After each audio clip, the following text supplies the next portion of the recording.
Bom dia. Bom dia.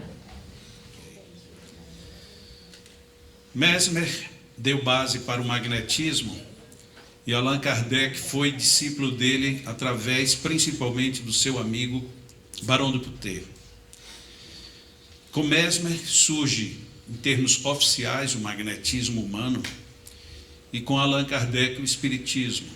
Como falamos ontem, podemos usar várias expressões, um sobre o outro, um montado no outro, um apoiado no outro, mas não separados jamais. Ao magnetismo faltava o toque espiritual. Toda a visão, até Allan Kardec, era uma visão muito material. E por isso mesmo padeceu de muitas limitações. E as limitações começaram até mesmo pela forma como tudo surgiu. Mesmer imaginava que apenas havia doação para uma cura. E com isso ficava de fora todas as possibilidades de sobras de fluido, de congestões, de bloqueios. E então, Allan Kardec, se juntando com o Barão de Putet, não nesta intenção, e tendo por base uma metodologia que depois foi desenvolvida pelo Deleuze, então eles conseguiram deixar bem linear para a gente, ou até bem plano, toda essa estrutura na qual nós nos alimentamos até hoje. Mas se a gente tem a necessidade de resgatar historicamente, nós sabemos que bem antes de Mesmer, teve Van Helmont, que por sua vez se alimentou em Paracelso, que por sua vez já fazia referência a Jesus. E se a gente for regredir no tempo, nós vamos muito lá para trás, descobrir que o magnetismo sempre esteve permeando todas as civilizações, todas as culturas e todas as épocas. Quando a gente homenageia Mesmer, simplesmente a gente ratifica que alguém deu um ponto inicial muito forte, provocou uma mudança de forças, onde saímos do estado inercial para um estado de movimentos. E depois de Mesmer, apesar de todas as tentativas de impedimentos, algumas atrasaram um pouco a jornada, outras, todavia, levaram tudo à frente. Como eu falei ontem muito rapidamente, no nosso meio espírita, nós nos encontramos com situações muito estranhas. Talvez essa seja a palavra correta. Às vezes eu reluto em usá-la, porque tenho tentativas, às vezes, até de dizer algo mais forte, mas eu vou ficar no limite da estranheza. Quando alguém chega e diz e coloca de uma forma muito veemente, apoiado até talvez nos seus títulos materiais, nos seus títulos acadêmicos, que o magnetismo deveria ser tirado da obra espírita, e muito particularmente, qualquer livro espírita escrito por Allan Kardec, portanto, a obra dele, onde a gente encontrasse a palavra magnetismo, a retirássemos, pelo motivo de que magnetismo pertence à física. E isto não é verdade. Não é verdade porque nós temos aqui James Clerk Maxwell, que foi a primeira pessoa que, estudando o eletromagnetismo, ele publicou em 1861 o uso da palavra de magnetismo dentro do sentido da física e dentro do campo do eletromagnetismo. Se for por uso de direito, por quem colocou a palavra primeiro, a palavra é muito mais apropriada a Allan Kardec, que já tinha referendado, e já junto com os espíritos, assim como a todos esses anteriores que eu já mencionei. Então, é uma alegação falsa, pretensiosa e, por isso mesmo, eu digo, estranha. Porque se fosse uma pessoa não espírita a defender essa postura, a gente poderia até entender, afinal de contas, a pessoa não é espírita, não conhece esse caminho, não tem essa noção histórica. Mas à medida que você, sendo um professor de física, e como tal se posiciona dessa forma, eu sou um professor de física e também sou espírita. Eu, particularmente, eu sou espírita, e além de ser espírita, eu fiz algumas formações na minha vida. Talvez seja essa a inversão. Por conta disso, de repente, fica parecendo prevalecer, com muito mais critério e força, a existência de um argumento que está sendo defendido, não sei em que intenção. Quando nós analisamos que esse daqui é um conhecimento recente em termos de humanidade, o bóson de Higgs, que foi apresentado para a humanidade com o nome de que seria a partícula de Deus. Por que isso foi tão relevante para a física? Porque o bóson de Higgs era alguma coisa que sempre existiu e que a natureza precisava para ela se justificar. A física não tinha como comprovar o bóson de Higgs, porque precisaria fazer um bombardeamento de partículas em distâncias muito grandes, tanto que se criou um túnel de 27 quilômetros para fazer essas projeções e então se medir esse bóson de Higgs. Então, somente em 2012, portanto, nesta década, a física confirma alguma coisa que ela já estava mergulhada. Mas como é a física que não tinha comprovado, mas ela dizia, é valioso. Mas quando nós, de qualquer outra linha, no caso aqui bem específico, espíritas e magnetizadores, dizemos, se ninguém comprovou, parece que não funciona. Parece que não é tanto verdade. Mas vamos lá no livro dos Espíritos, na questão 27, quando Allan Kardec pergunta, matéria e espírito, são os dois princípios gerais do universo, e os Espíritos respondem, acima de tudo, Deus. Deus, espírito e matéria compõem a trindade universal. E no prosseguimento vem essa informação. Esse fluido universal, que faz parte da resposta dos Espíritos, que também pode ser chamado de primitivo ou elementar, e eu coloco, ou até outro nome que você queira dar, sendo o agente de que o Espírito se utiliza, é o princípio sem o qual a matéria estaria em perpétuo estado de divisão e nunca adquiriria as qualidades que a gravidade lhe dá. Recentemente, um físico brasileiro recebeu o prêmio correspondente ao Nobel de Espiritualidade. Quem me lembra o nome dele? Marcelo. Ótimo. Isso foi agora, semana passada. Esse moço, ele vai e diz o seguinte, isso aqui, lógico que ele não fala nisso, onde nós estamos chegando com a física, nós estamos tendo que reconhecer que o éter dos antigos e o fluido universal que tanto se falou e tanto se criticou, ele agora se encontra no bóson de Higgs. Uau! Mas a gente vai falar de bóson de Higgs, que é muito mais chique, muita gente vai perguntar, e o que é isso? Eu não sei. Se você disser o éter, aquele que a gente compra na farmácia. Não, é o fluido universal, e o que é isso? Então parece que não faz o menor sentido você falar éter, falar fluido universal, falar elemento primitivo ou princípio elementar, nada disso faz sentido. Bóson de Higgs, aí faz, né? Que é diferente, até a entonação muda. É porque nós somos bobos demais. Nós, por um lado, e por outro, extremamente acomodados. Nós não pesquisamos, nós não investigamos e terminamos batendo e indo feito bola de ping-pong contra duas raquetes, uma dizendo magnetismo, aqui não, a física, a ciência, o espiritismo, aqui também não. E a gente fica feito bola de ping-pong. Isso não funciona para ninguém. Não é o meu grupo está certo, a minha ideia é melhor, o teu está muito fraco. Não é isso. Quantas vezes a gente aprende com quem? Com crianças e outras vezes com idosos. Quanto a gente aprende com esse povo? Quanto a gente aprende com os iguais?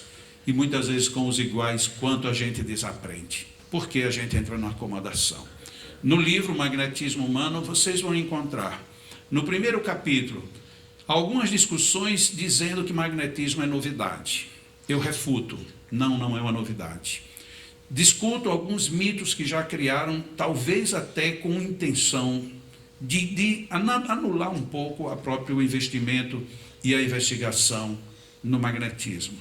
E discutimos também sobre o que são verdades. E, logicamente, no meio das verdades, tem aquelas que não são tão verdadeiras. Nós temos, dentro das novidades, algumas considerações como os centros de força, como é que eles se manifestam, como é que eles se interrelacionam, como é que ele entra, se é que ele entra, como é que ele participa do físico, da matéria. No capítulo 2, vamos tratar do geral. da história do magnetismo, das definições que envolvem e como isso nos leva à cura. Nesse capítulo 2, eu discuto a questão de técnica e amor e coloco como administrador do processo Jesus. Porque é tão comum a gente dizer, não, Jesus curava só pelo amor. Só pelo amor? Então você nunca leu o Novo Testamento. Porque se você ler, você vai ver que ele era extremamente técnico, rigoroso. Esse aqui eu não vou tratar agora, eu vou levar para fora, eu vou tratar ali. Esse aqui eu vou tratar mais além. Nesse aqui eu uso cuspe. Naquele ali eu toco. Naquele ali eu faço ou deixo de fazer. Era técnica. Amor ele tinha, lógico, transbordava. Mas nem por isso ele dispensou a técnica. E aí nós chegamos na casa espírita e precisamos ter amor. Vamos amar sim, mas vamos seguir o exemplo de Jesus com técnica. No capítulo 3 eu faço várias considerações para nós vermos o que seria ser um bom magnetizador, aquela velha discussão da vontade e da boa vontade e da presença da moral dentro das nossas vidas, dentro do que se pode esperar do comportamento de um magnetizador. O capítulo 4, eu peguei um texto de Allan Kardec, na Revista Espírita, de setembro de 1865, em que ele faz um estudo sobre a mediunidade curadora pela imposição das mãos. É bom que apressadamente a gente lê imposição das mãos no texto e já pensa que Allan Kardec vai falar só de imposição de mãos. E aí a gente tem uma surpresa. Allan Kardec recebe uma carta, toma a carta como uma provocação, diz para o autor que o que ele está pedindo é um tratado e que precisaria de um livro, mas que ele iria tentar resumir em 15 itens. Então esses 15 itens estão muito bem discutidos, até porque algumas pessoas usam algum desses pontos, desses 15 itens, para querer desconfigurar o magnetismo.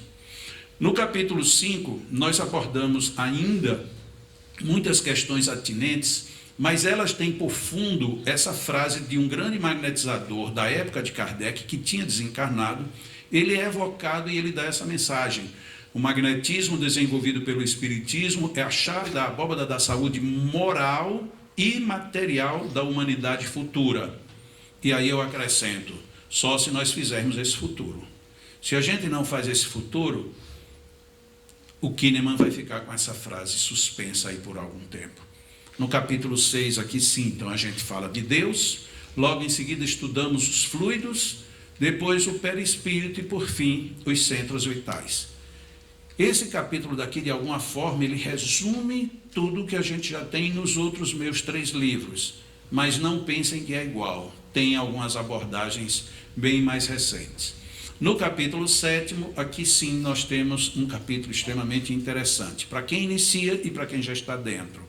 As técnicas, mas não são só as técnicas usuais, são as técnicas gerais. Alguns incrementos de novas técnicas, algumas abordagens diferentes. Esse capítulo está muito rico na minha visão. No capítulo 8, nós temos a participação de um companheiro nosso lá em Natal, o João Francisco, que alguns aqui conhecem. E João, no capítulo 8, ele participou muito. Também no capítulo 7 tem alguns trechos dele, textos. E aqui nós temos, então, estudos de patologias complexas, efeito de mediunidade junto com curas e outros comportamentos, como inclusive a sexualidade. Aqui nós temos o João Francisco. No capítulo 9, totalmente escrito pela Ana Vargas, de Pelotas, sobre o assunto do autismo, transtorno do espectro autista, que era algo que a gente ainda não tinha escrito, ela não tinha ainda levado isso a nenhuma obra. No capítulo 10, nós temos uma companheira lá de Natal, a Yara Guerreiro, que faz a abordagem de como ela trata a fibromialgia pelo magnetismo.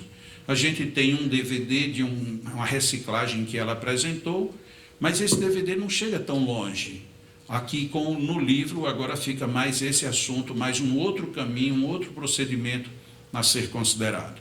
No capítulo 11, nós temos uma outra companheira nossa, Maria do Rosário, que se fundamentou num procedimento que foi apresentado no primeiro Encontro Mundial de Magnetizadores Espíritas pelo Ivan. Ivan apresentou, naquela época, o tratamento se limitava basicamente aos membros inferiores, e a Rosário levou firme a proposta de experimentar. E foi experimentado primeiro com pacientes apenas em membros inferiores, E depois ela foi juntando, inclusive trocou algumas correspondências com o próprio Ivan, de tal forma que hoje essa terapia já envolve todo o processo circulatório.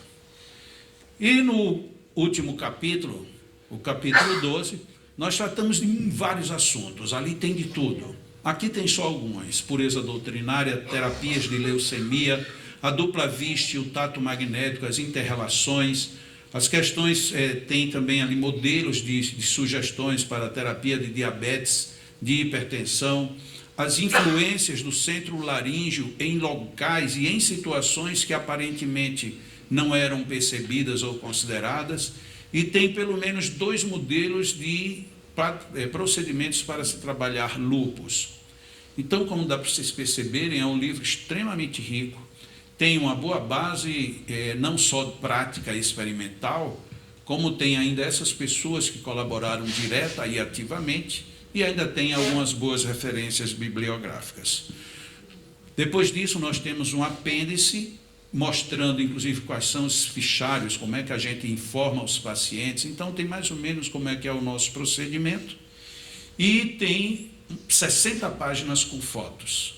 Nessas 60 páginas, a gente tentou mostrar como são os movimentos de todas as técnicas. Então, o livro está muito ricamente ilustrado, as fotos são todas coloridas. Então, este é o livro que nós temos aqui hoje. Ele foi lançado lá em Natal oficialmente, nesta semana, quarta-feira, e na outra semana, no domingo, lá no Leão. Como o Leão é em Parnamirim, então a gente lançou em Parnamirim, e depois lançamos em Natal. Hoje, portanto, é o 4º local em que nós estamos lançando o novo livro.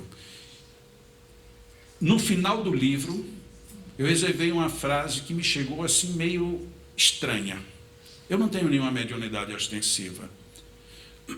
Sejamos humanos, bons magnetizadores humanos, em busca de nos tornarmos magnetizadores divinos. Porque a gente não pode ter a pretensão de ser apenas um magnetizadorzinho. A gente tem que ser grandes magnetizadores, para a gente chegar nesse nível mesmo de sermos magnetizadores divinos. Agradeço ao evento, agradeço a oportunidade, agradeço por tudo. Deixo o meu abraço transformando tudo que for preto e branco em cores, que as boas flores alberguem e sejam albergadas em nossa alma. Muitíssimo obrigado. Gratidão imensa.